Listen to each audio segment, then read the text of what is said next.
الله عليه وسلم يعطي المؤلفة قلوبهم وغيرهم من الخمس ونحوه. رواه عبد الله بن زيد عن النبي صلى الله عليه وسلم.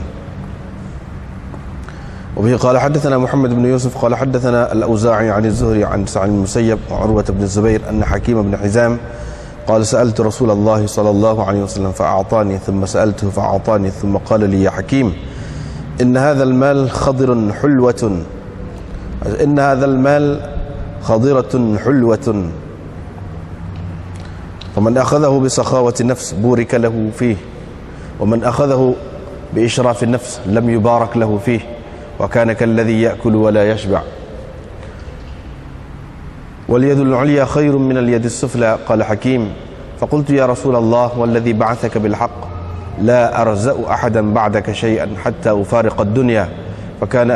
فكان أبو بكر يدعو حكيما ليعطيه العطاء فيأبى أن يقبل منه شيئا، ثم إن عمر دعاه ليعطيه فأبى أن يقبل منه، فقال يا معشر المسلمين إني أعرض عليه حقه الذي قسم الله عز وجل له من هذا الفيء فيأبى أن يأخذه، فلم يرزأ حكيم أحدا من الناس شيئا بعد النبي صلى الله عليه وسلم حتى توفي. وبه قال حدثنا أبو النعمان قال حدثنا حماد بن زيد عن أيوب عن نافع أن عمر بن الخطاب قال يا رسول الله إنه كان علي اعتكاف يوم في الجاهلية فأمره أن يفي به. قال وأصاب عمر جاريتين من سبي حنين فوضعهما في بعض بيوت مكة. قال فمن رسول الله صلى الله عليه وسلم على سبي حنين فجعلوا يسعون في السكك. فقال عمر يا عبد الله انظر ما هذا، فقال من رسول الله صلى الله عليه وسلم على السبي. قال اذهب فأرسل الجاريتين. قال نافع ولم يعتمر رسول الله صلى الله عليه وسلم من الجعرانة ولم يعتمر لم يخفى على عبد الله. وزاد جرير بن حازم عن أيوب عن نافع عن ابن عمر وقال من الخمس. قال ورواه معمر عن أيوب عن نافع عن ابن عمر في النذر ولم يقل يوم.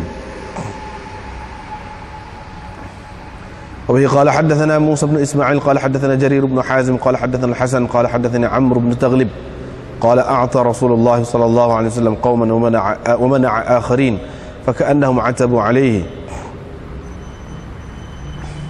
وقال إني أعطي قوما أخاف ضلعهم وجزعهم وآكل قوما إلى ما جعل الله في قلوبهم من الخير والغنى منهم عمرو بن تغلب.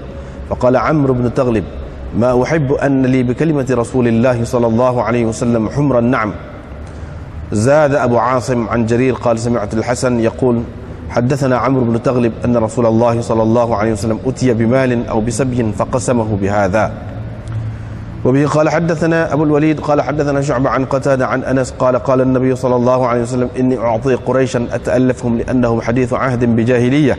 وبه قال حدثنا أبو اليمان قال أخبرنا شعيب قال حدثنا الزهري قال أخبرني أنس بن مالك أن ناسا من الأنصار قالوا لرسول الله صلى الله عليه وسلم حين أفاء الله على رسوله صلى الله عليه وسلم من أموال هوازن ما أفاء الله فطفق يعطي رجالا من قريش 100 من الإبل، فقال يغفر الله لرسول الله صلى الله عليه وسلم يعطي قريشا ويدعنا وسيوفنا تقطر من دمائهم. قال أنس فحدث رسول الله صلى الله عليه وسلم بمقالتهم فأرسل إلى الأنصار فجمعهم في قبة من أدم ولم يدع معهم أحدا غيرهم، فلما اجتمعوا جاءهم رسول الله صلى الله عليه وسلم فقال ما كان حديث بلغني عنكم. فقال له فقهاؤهم أما ذو رأينا يا رسول الله فلم يقولوا شيئا، وأما أناس منا حديثة أسنانهم فقالوا يغفر الله لرسول الله يعطي قريشا ويترك الأنصار وسيوفنا تقطر من دمائهم. فقال رسول الله صلى الله عليه وسلم إني أعطي رجالا حديث عهدهم بكفر، أما ترضون أن يذهب الناس بالأموال وترجعوا إلى رحالكم برسول الله صلى الله عليه وسلم فوالله ما تنقلبون به خير مما ينقلبون به.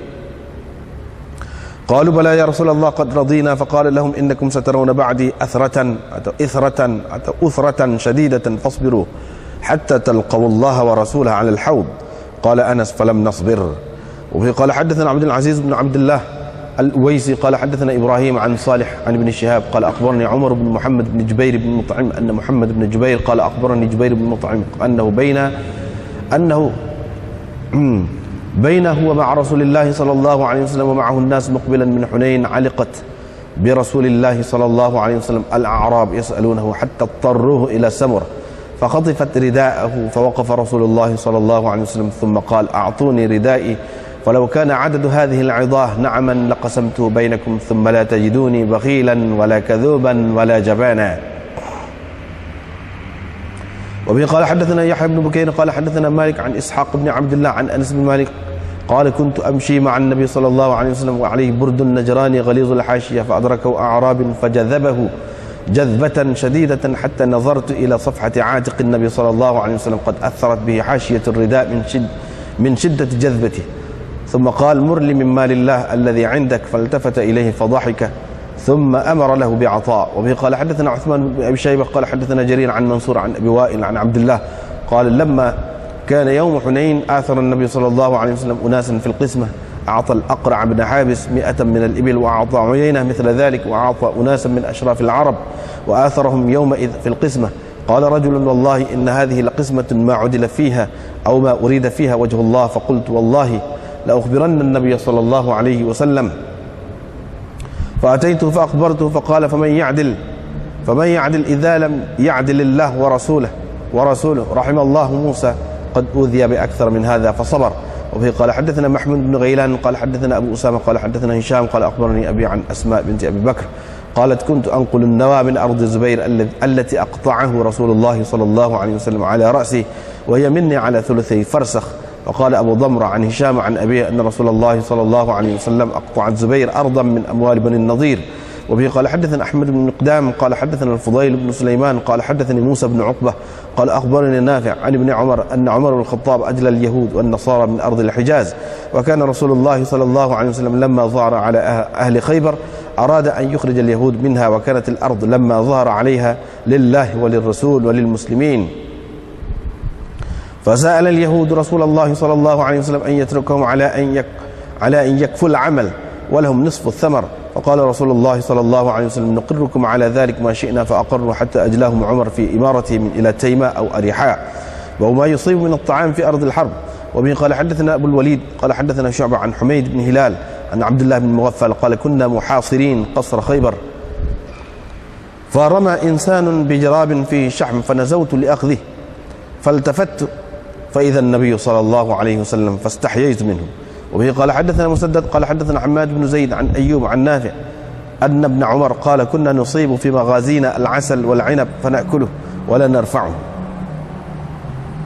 وبه قال حدثنا موسى بن إسماعيل قال حدثنا عبد الواحد بن زياد قال حدثنا الشيباني قال: سمعت ابن أبي أوفى يقول: أصابتنا مجاعة ليالي خيبر، فلما كان يوم خيبر وقعنا في الحمر الأهلية فانتحرناها، فلما غلت القدور ونادى منادي رسول الله صلى الله عليه وسلم: أكفئوا القدور ولا تطعموا من لحوم الحمر شيئا. قال عبد الله: فقلنا: إنما نهى النبي صلى الله عليه وسلم لأنها المتخمس. قال: وقال آخرون: حرمها البتة. وسألت سعيد بن جبير فقال: حرمها البتة.